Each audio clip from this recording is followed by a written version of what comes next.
So good to see all of you here today. For those of you who are visiting here with us, we're glad that you were able to join us today. For those who are with us online, thank you for joining us on this special day. If you have your Bibles, I invite you to open up to Luke chapter 24, and we'll be reading verses 1 through 12. On the first day of the week, very early in the morning, the women took the spices they had prepared and went to the tomb. They found the stone rolled away from the tomb, but when they entered, they did not find the body of the Lord Jesus. While they were wondering about this, suddenly two men in clothes that gleamed like lightning stood beside them. And in their fright, the women bowed down with their faces to the ground. But the men said to them, "Why do you look for the living among the dead? He is not here. He is risen. Remember how he told you while he was still in Galilee, the Son of Man must be delivered over to the hands of sinners, be crucified, and on the third day be raised again." Then they remembered his words. When they came back from the tomb, they told all these things to 11 and to all the others. It was Mary Magdalene, Joanna, Mary the mother of James, and the others with them who told this to the apostles. But they did not believe the women because their words seemed to them like nonsense. Peter, however, got up and ran to the tomb. Bending over, he saw the strips of linen lying by themselves, and he went away, wondering to himself what had happened. I have good news and bad news for you this morning. Let's start with the bad news. The story of Jesus' death and resurrection don't make sense. I know that I am not supposed to say that to you, and that I'm sure I am breaking some part of my contract by confessing to you that these things do not make sense. But Jesus doesn't make a lot of sense. And it's a little hard to deny when we read the account of his resurrection. And when all these people had been with him for this time, when the women who went and found the empty tomb go back and tell the disciples what had happened, to them it sounds like what? Nonsense. Why does it sound like nonsense? Because it doesn't make sense. That's what nonsense is. There is no sense. His life, his presence here on earth, if you believe the story and you believe all of these things, there has to be some part of you that recognizes as you read this that it does not all add up. In many ways, and I mean this sincerely, it is a ridiculous story that defies logic, the dynamics of power, and the rules of nature. I'm sure you're aware of this, but the world that we live in has rules. There are laws, dynamics that govern everything we do, and these rules can cover a lot of ground. For example, we have societal rules for the way we are to act when we are in public. And I don't know who needs to hear this morning. I have some suspicions, but wearing pants in public is not a suggestion. Correct? It is a societal rule. Now, don't be that person that is trying to come up with the exception to that rule. You're better than that, and just let me get through what I'm doing here this morning. We have laws which set a structure for what we can and cannot do to one another, and some of those laws are subjective to a degree. For example, the law says that we are not to speed while we are on the freeway. We all consciously choose to break that law. I mean, if you just did it once, maybe it was an accident. But with the number of times that we have all sped on the freeway, we all know it's not. But here's the thing about this rule. If you go 7 miles over the speed limit, you're probably good. On the freeway, right? You're probably good and you're not going to be pulled over. However, if you go 9 miles over the speed limit, you are now in some sort of area of greater risk. Why is it this way? I don't know. And yet, we all know that this is true. There are laws that are not so wishy-washy, however. For example, murder is always frowned upon, and you get no credit for only murdering one person as opposed to 7. It's always bad. Besides all of that, we each have all of our own personal rules which dictate the kind of life that we live. Some of the biggest marital fights that people have had have occurred over how to load the dishwasher, the way the toilet paper should hang, or how you squeeze toothpaste out of the tube. And in each of these cases, those who claim righteousness, and you know who you are, cannot understand why the offender would do something so atrocious, so against the laws of nature, which leads us to the last section, which is in fact the laws of nature.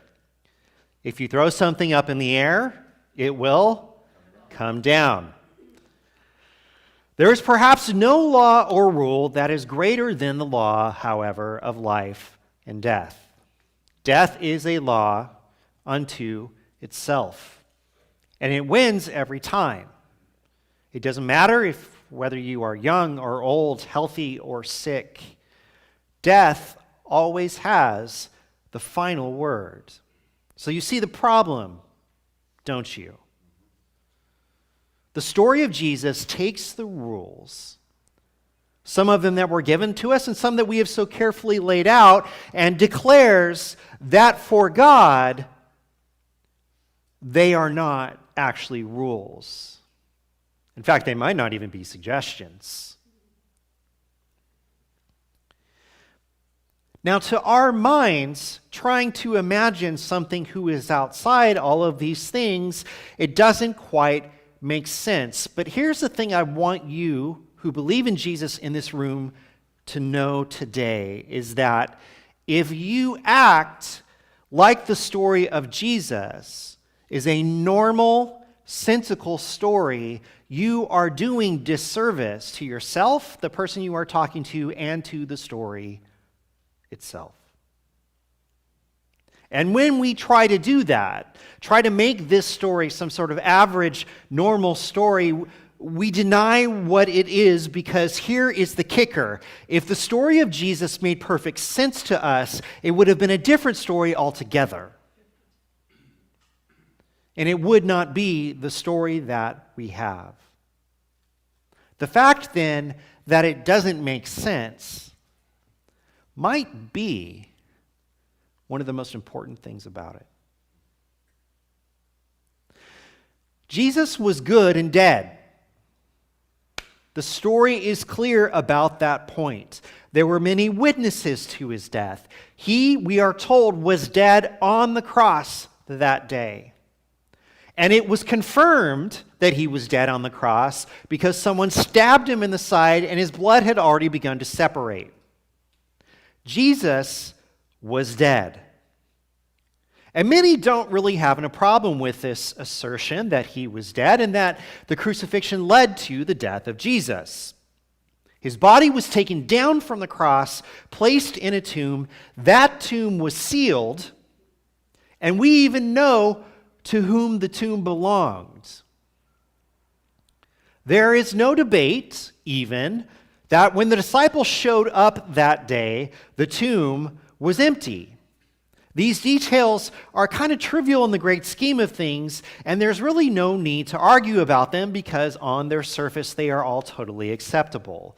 Until you say that the body of Jesus was not there because, yes, he died, but he rose again. Now, there have been a lot of ways that people have tried to explain this. I've actually shared this example with you before, but I want to share it with you again because it's so appropriate. So this is what this person said. There are clues in the gospel, evidence from Jewish historians, belief in the transmigration of souls, and well-documented examples of erroneous declarations of death, which combine to support a natural explanation for the Easter story. In other words, here's probably what actually happened on that day. Number one, Jesus survived his short stay on the cross. He was not really dead. And two, was discovered to be barely alive by the few followers who took his body down to go and be put in the tomb. Fearful because they had illegally retrieved a condemned man, they carry out a decoy burial in a tomb. So they put something else in there. We're not told what that something else is. Perhaps nothing, perhaps the Shroud of Turin, who knows? But something is there in the tomb. And soon after that, Jesus does in fact die and is buried quietly somewhere in an anonymous grave. But rumors of his survival reaches the followers as well as the Romans, who open the tomb to find it empty except for burial linen used as the decoy. And the reason why the Romans would have had to gotten involved in this is that it took something to move the stones away from the tomb. So this is the explanation for why the stone would have been moved. So to make everyone feel better, the disciples seize on the rumor of Jesus' survival and encourage each other to hear the voice and see the image of their master in others. So this is one explanation for how the story that we read and believe is not actually true. And here's what the author concludes at the end. Although the probability of this scenario is low, it is surely far larger than the supernatural one. Meaning what? It's easier to believe that the Three Stooges here took Jesus down and went through all these machinations than it is to believe that something like being raised from the dead actually happened. And in this person's mind, it thoroughly explains an alternative story in measured, step by step, yes, they are numbered, points. And maybe the question we need to ask is why did the person feel the need to write this? Well, it's because this person looked at the world around them and they recognized some pretty basic things. Number one, death is final. Number two, resurrection is impossible. And if death is final and the resurrection is impossible, then just on its own, the story is not true. If these things are not possible, then the story is not true. The miraculous is taken off the table. And what's funny is even this person who wrote this doesn't believe that what he wrote is plausible. But it's still more plausible than what Christians claim actually happened on that day. To put it to you more simply, a friend once asked me, "Do you really believe that Jesus died and rose from the dead?" And I said, "Yes, I do this professionally. I believe that professionally." And they said, I just find that so hard to believe because you're a pretty smart guy. And I don't know how someone who's pretty smart like you could believe this is true. To which I replied, thanks.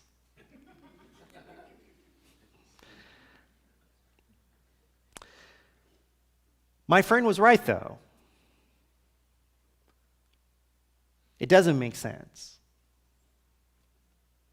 There's a bottom line to this entire discussion, though, that is an absolute must. And if you are going to progress any further with believing in any of these things, there are some other things that you have to believe. Number one, you have to believe that there is a God. And number two, you have to believe that that God is not restrained by the same things that we are. that he is above all of those things. If you can't accept that, then don't worry about the rest of it.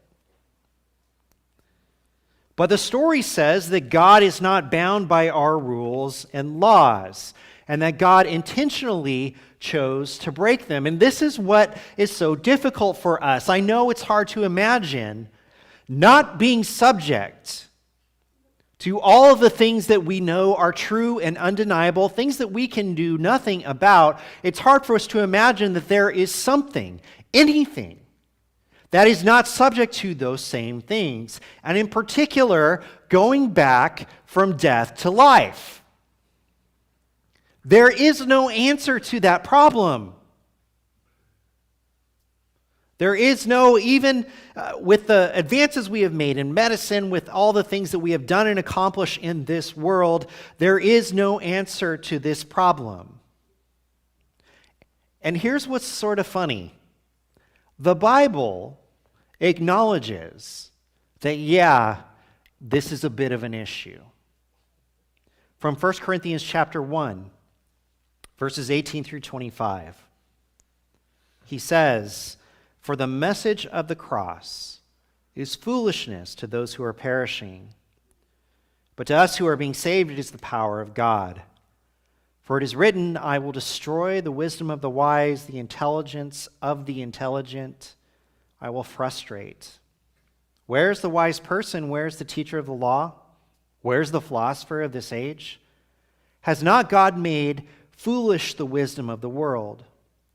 For since in the wisdom of God, the world through its wisdom did not know him, God was pleased through the foolishness of what was preached to save those who believe. Jews demand signs and Greeks look for wisdom, but we preach Christ crucified, a stumbling block to Jews and foolishness to Gentiles. But to those whom God has called, both Jews and Greeks, Christ, the power of God and the wisdom of God. For the foolishness of God is wiser than human wisdom, and the weakness of God is stronger than human strength." I don't want you to misunderstand what Paul is writing here when he wrote these words. He is not making fun of the people in the world who think they're so smart that they've got this all figured out. He's not. Instead, he's recognizing one simple thing. What God has done does not make sense. And the fact that it doesn't make sense is a real problem for a lot of people. And Paul can tell us exactly why it is the way it is, but it doesn't make the problem go away. The problem still exists. But it also tells us that God did what he did for a reason, and more importantly, he did not do things the way that we would have done them, either from our own sense of how it should have gone or because of our own limitations. But do you understand the absurdity of that expectation that God shouldn't have done what he did? He should have done it differently. How could God do things the way we would do them when we are so limited and he is not? Yes, it's impossible. But it's for this reason that only God could do this thing. But all this talk about what is possible, what makes sense, whether Jesus could be raised from the dead, all of those logistics and things, they are an exercise in missing the point. And the more time we spend on those things, the less time we spend talking about what is really important, which is actually the premise to the whole story. You ready for something else that's a little weird? That doesn't make a lot of sense? There is an all-powerful God who exists unto himself. That God created the world and everything in it. That God wanted to have a relationship with his creation. And in order for that relationship to work, he needed his creation to follow his lead, to listen to him, and to do some of the simple things he wanted them to do. Unfortunately, his creation could not do this, so consequently, a wedge was put into the relationship. The closeness that this God had hoped to have with his creation could not happen in the same way, but this God did not give up. Instead, he altered his plan, making allowances for the unavoidable failings of his people. Ultimately saying, I get how hard this is for you.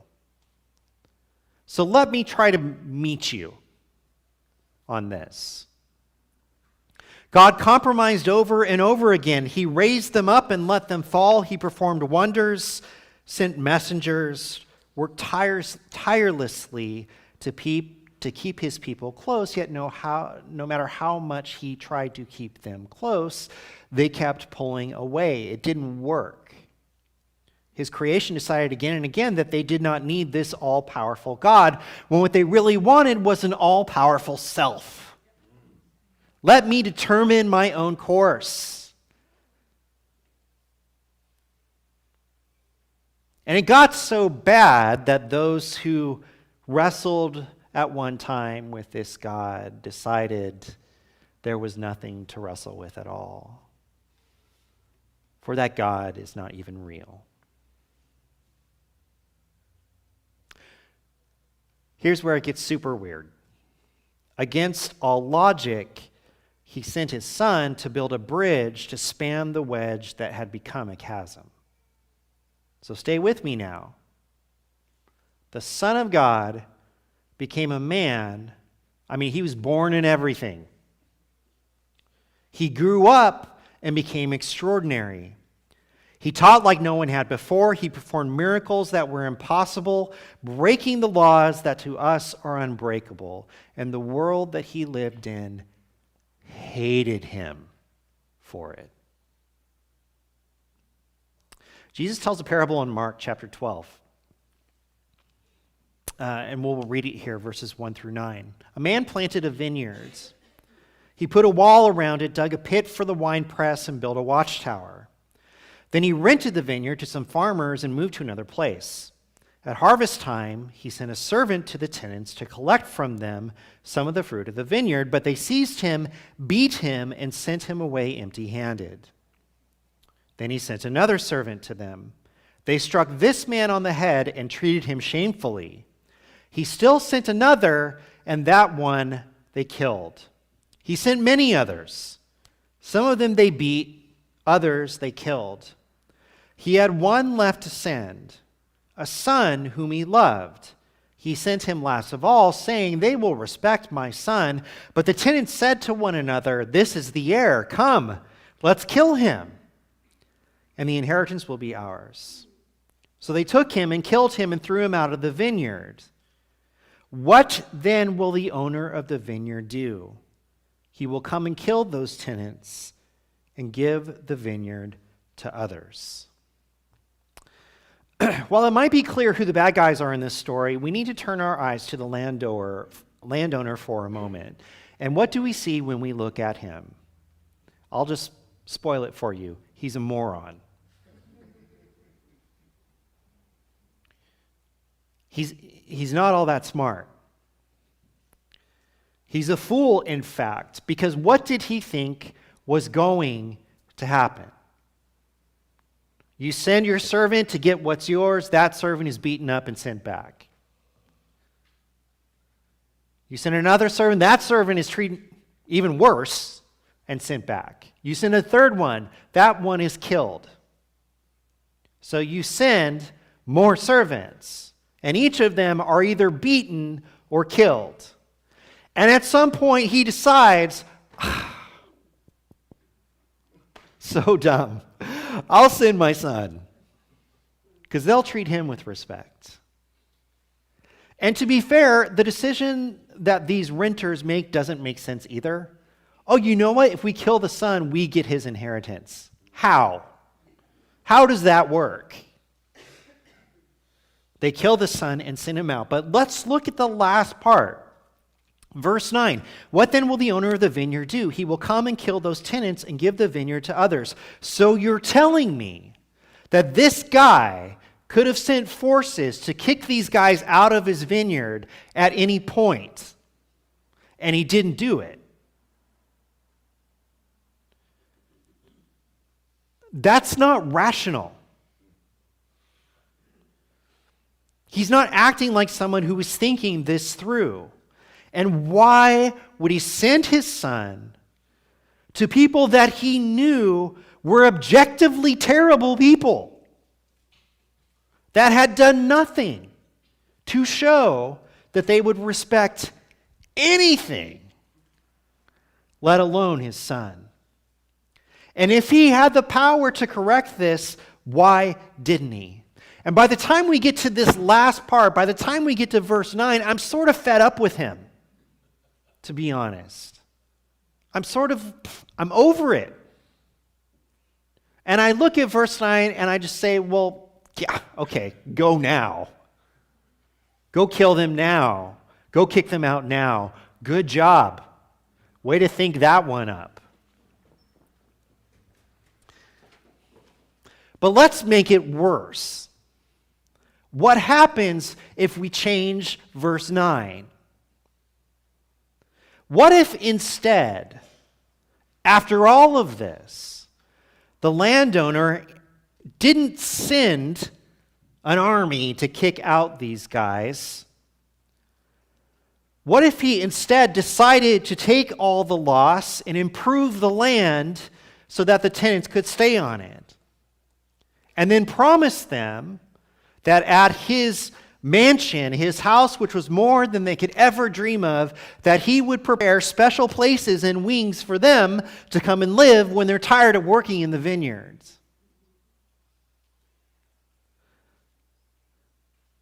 What would we do with that story?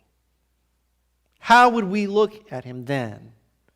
To pile irrational on top of stupid, on top of foolish, till we boil it all down and we're left with crazy. But don't you see? It's not the life, death, and resurrection of Jesus that doesn't make sense. If God's an all-powerful God, then he can do what he wants. And life and death have no bearing on his choices. Those things cannot stand against him any more than a water gun could stand against a forest fire.